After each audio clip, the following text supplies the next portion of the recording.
Class ninth बेटा आपका यहाँ पर जो टॉपिक है वो लास्ट टॉपिक बचे हैं 2-3, उनको हम इस वीडियो में कवर करेंगे।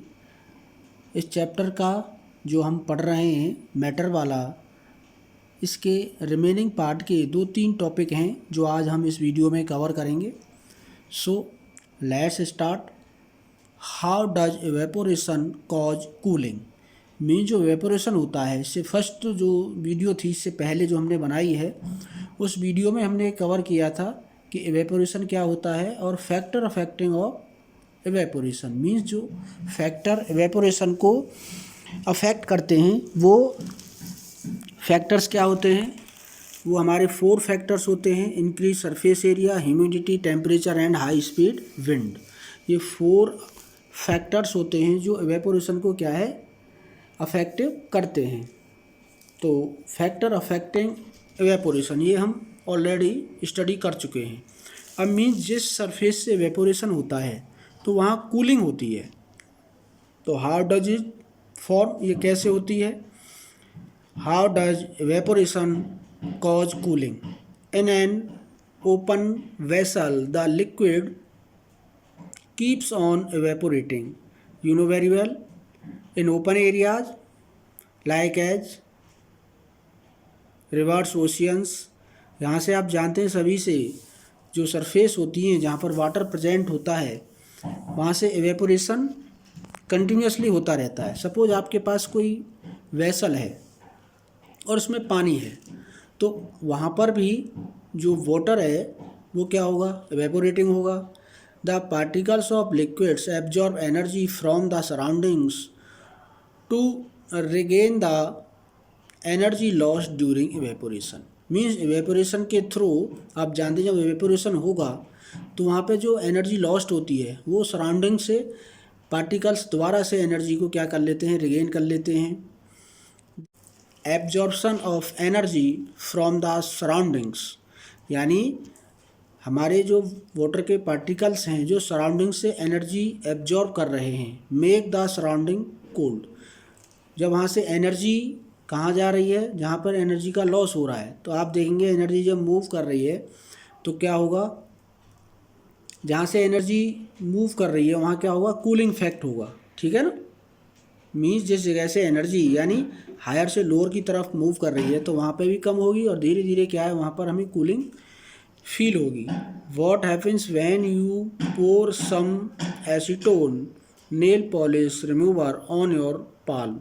कभी आपने देखा है या प्रैक्टिकल किया होगा, जब आप पेट्रोल को या जो आपकी पॉलिश होती है या एसीटोन वगैरह या नेल पॉलिश को जो हम रिमूव करते हैं अपने नाखून से, उसको आप अपनी पाल्म हथेली पर लीजिए। The particles gain energy from your palm, यानी जो पार्टिकल्स हैं एसीटोन के वो क्या है, एनर्जी गेन करेंगे किससे, आपकी हथेली से जिस पे आपने रखा है। और surroundings and evaporate causing the palm to feel cool. और हमें क्या महसूस होता है जब एवेपोरेट होगा तो हमारी पाल्म से क्या लेंगे, एनर्जी लेंगे। जब एनर्जी हमारी पाल्म से बाहर जाएगी तो हमें क्या है, कूलनेस महसूस होगी। After a hot sunny day, people sprinkler water on the roof or open ground because a large latent heat of vaporization of water help to cool the hot surface. और आपने देखा है जब बहुत गर्मी पड़ती है तो शाम के समय आपने देखा है कि लोग जो होते हैं, जो उनका ओपन एरिया होता है, फर्श होता है या जो भी जहाँ भी वो रात के समय सोते हैं, वहाँ पर क्या है, शाम के समय वो पानी का छिड़काव कर देते हैं। तो होता क्या है, जितनी भी लेटेंट हीट ऑफ एवेपोराइजेशन होती है, एवेपोराइजेशन के लिए जो हीट होती है, लेटेंट हीट जितनी चाहिए होती है, भाई एनर्जी तो वहाँ पे नहीं, शाम के समय हो गया, एनर्जी कहाँ से आई, सन तो है नहीं। लेकिन जो वहाँ पे अर्थ के अंदर, फर्श के अंदर जो हीट है, जो लेटेंट हीट, हिडन हीट है, वो क्या है, एवेपोरेशन होगा। वहाँ से पानी क्या क्या होगा, वेपराइज होगा, वेपर में चेंज हो जाएगा और कुछ समय बाद तुमने देखा है वो सरफेस क्या है, कूल हो जाती है। Can you cite some more example from daily life where we can feel the effect of cooling due to evaporation. क्या आपके पास और भी कोई ऐसे एग्जांपल्स हैं डेली लाइफ में जिनके थ्रू हम क्या है एवेपोरेशन जब होता है वहाँ पर तो हमें वहाँ कूलिंग फील होती है? Yes. Why should we wear cotton cloth in summer? उसका रीज़न है एवेपोरेशन का ही कि आप समर के समय, गर्मियों के समय में कॉटन के कपड़े ही क्यों पहनते हैं, वूलन क्लोथ क्यों नहीं पहनते हैं? तो during summer we perspire more because of the mechanism of our body which keeps us cool. क्यों गर्मी के समय आप जानते हैं बहुत ही परस्पायरन, बहुत पसीना आता है हमें, हमारी बॉडी का मैकेनिज्म है ये ऐसा कि हमारी बॉडी क्या है कूल रहती है। We know that during evaporation the particles that the surface of the liquid gain energy from the surroundings or body surface and change into vapor। Mean जब आपको बहुत पसीना आता है तो जो पार्टिकल्स हैं वाटर के, स्वेट के, वो क्या होता है वेपोरेट होते हैं हमारी बॉडी से एनर्जी लेकर या सराउंडिंग से एनर्जी लेकर वेपर में चेंज होने लगते हैं। The heat energy equal to the latent heat of vaporisation is absorb from the body. यानी जो लेटेंट हीट होती है, the heat energy equal to the, जो हीट एनर्जी होती है इक्वल होती है लेटेंट हीट के, किसकी, वेपराइजेशन जो हो रहा है यानी वेपर्स में जो चेंज हो रहा है, और वो कहाँ से आती है, is absorb from the body, body से वो आती है, लीविंग द बॉडी कूल। जब हमारी बॉडी से एनर्जी बाहर आएगी और वाटर के पार्टिकल्स मीन जो स्वेट आपको पसीना जो परस्पायर आप कर रहे हैं वो क्या है वेपर में चेंज होगा। वेपर में चेंज होगा तो हमारी बॉडी से क्या जाएगी, हीट जाएगी। क्यों जाएगी, क्योंकि उसको जो आपका स्वेट है उसको चेंज कर रही हो वेपर में, तो हमें क्या है बॉडी कैसी लगेगी, कूल लगेगी। Okay. Cotton being a good absorber of water help in absorbing the sweat and exposing it to the atmosphere for the easy evaporation.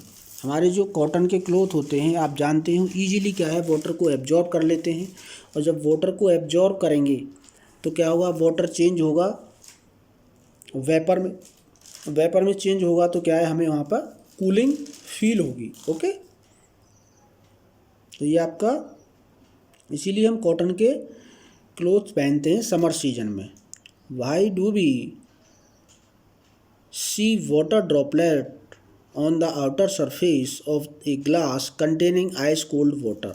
Suppose आपके पास, आपने देखा है ये आप समर सीजन है इस समय आप इसको देख भी सकते हैं, प्रैक्टिकल कर भी सकते हैं। सपोज आपके पास आपके रेफ्रिजरेटर का वाटर है, कोल्ड वाटर है, आप उसको ग्लास में लेते हैं और जैसे ही उसको रखते हैं तो आपने देखा है कि जो टम्बलर होता है या जो आपका जो ग्लास होता है उसकी आउटर सरफेस पर वाटर की इतनी ड्रॉपलेट्स क्या है कलेक्ट हो जाती हैं। वो क्यों होता है, let us take some ice cold water in a tumbler, soon we will see water droplets on the outer surface of the tumbler।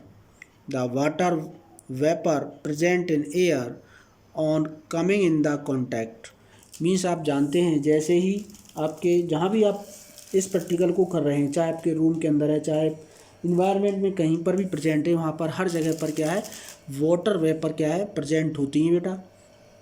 जब वाटर वेपर आपके इन्वायरमेंट से, सराउंडिंग से, उस कूल सरफेस से जो ग्लास की आउटर सरफेस है उससे क्या होंगी आके टकराएंगी तो क्या होगा, वाटर वेपर क्या होंगी कूल। क्योंकि हम जानते हैं जब वाटर वेपर कूल होती है तो चेंज हो जाती है टिनी ड्रॉपलेट्स ऑफ वाटर में। जो आपकी वेपर है वो कोल्ड सरफेस से स्ट्राइक होंगी तो क्या अपनी एनर्जी को लॉस कर देती हैं। जब एनर्जी लॉस होगी तो क्या है वो चेंज हो जाएगी वाटर स्टेट यानी लिक्विड स्टेट में, वाटर की टिनी ड्रॉपलेट्स में वो चेंज हो जाएगी। The water vapour present in air on coming in the contact with the cold glass of water lose energy, यानी वो एनर्जी को क्या कर देते हैं lose its energy and get converted to liquid state which we see as water droplets, जिनको हम वाटर ड्रॉपलेट्स के रूप में देखते हैं। आपके यहाँ क्वेश्चंस हैं, ये क्वेश्चंस आपको देखने करने हैं।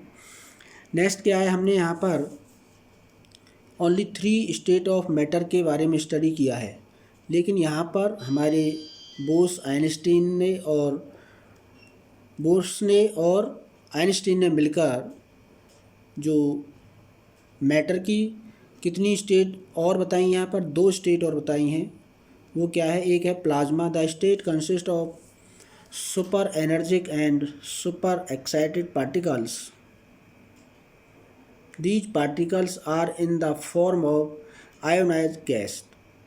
यानी जो प्लाज्मा फॉर्म होती है ये कैसी होती है, आयोनाइज्ड गैसेज होती हैं। The fluorescent tube and the neon sign bulb consist of plasma. आपने देखा है जो फ्लोरेसेंट ट्यूब होती हैं आपके पास, CFL जिसको कहते हैं, उसके अंदर प्लाज्मा स्टेट में ही क्या है, आयोनाइज्ड गैस होती हैं।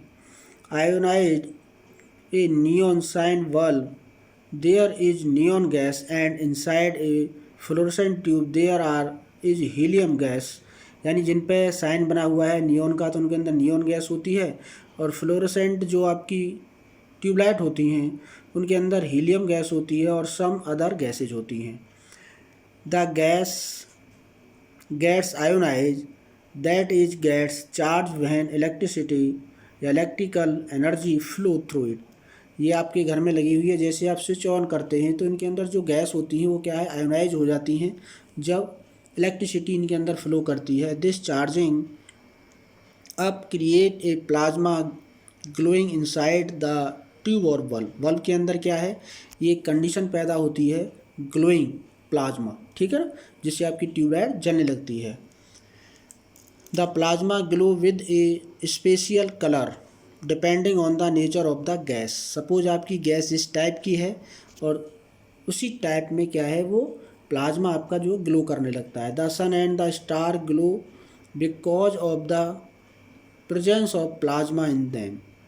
क्योंकि इनके अंदर कौन सा होता है, प्लाज्मा होता है। प्लाज्मा की वजह से ही क्या है, सन और आपके स्टार ग्लो करते हैं। The plasma is created in star because of very high temperature. क्योंकि इनका जो प्लाज्मा होता है उसमें जो टेम्परेचर होता है वो बहुत ज़्यादा होता है, इसीलिए वो ग्लो ज़्यादा करते हैं। नेक्स्ट यानी 4 हो गई प्लाज्मा, और 5th क्या है, बोस आइंस्टाइन कंडेंस्ड स्टेट, ठीक है। इन 1920 Indian physicist Satyendra Nath Bose had done some calculation for a 5th state of matter.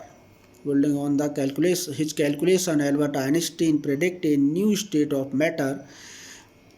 जब इन्होंने सत्येंद्र नाथ बोस ने बताया कैलकुलेशन की, तो अल्बर्ट आइंस्टीन जो बहुत बड़े साइंटिस्ट थे फिजिक्स के, ठीक है, उन्होंने क्या है इन्हीं के नाम पर बोन आइंस्टाइन ये आपकी कंडेंस्ड स्टेट पढ़ी, क्या है BEC। In 2001, Eric A. Cornell, Wolfgang Catterley and Carl E. Wyman of USA received the Nobel Prize in Physics for achieving Bose-Einstein condition. यानी इन्होंने बताया था और उन 3 साइंटिस्टों ने जो अमेरिका के थे इस कंडीशन को प्राप्त किया था, इसीलिए इनको नोबेल पुरस्कार दिया गया था। The BEC is form by cooling A gas off extremely low density. कैसे बनती है ये, जब आप किसी गैस को कूल करते हैं बहुत लोअर डेंसिटी पर, about 100,000 the density of normal air. यानी कितना, उसका 1000वें पार्ट जो नॉर्मल एयर का जो डेंसिटी होता है उसके 100,000 मतलब 100,000वें पार्ट के डेंसिटी जो नॉर्मल एयर है उसके 100,000वें पार्ट के बराबर होती है टू सुपर लो टेम्परेचर। और कैसा होगा, लो टेम्परेचर होगा। You can log on to www.cameyekids.com to get more information of these 4th and 5th state के बारे में जानकारी के लिए आप ये कर सकते हैं। नेक्स्ट आपके क्वेश्चन आंसर्स हैं जो मैं आपको कराऊंगा, और मैं आपके नोट्स इस चैप्टर के आपके जो नेक्स्ट टर्न होगा इस पर भेज दूंगा।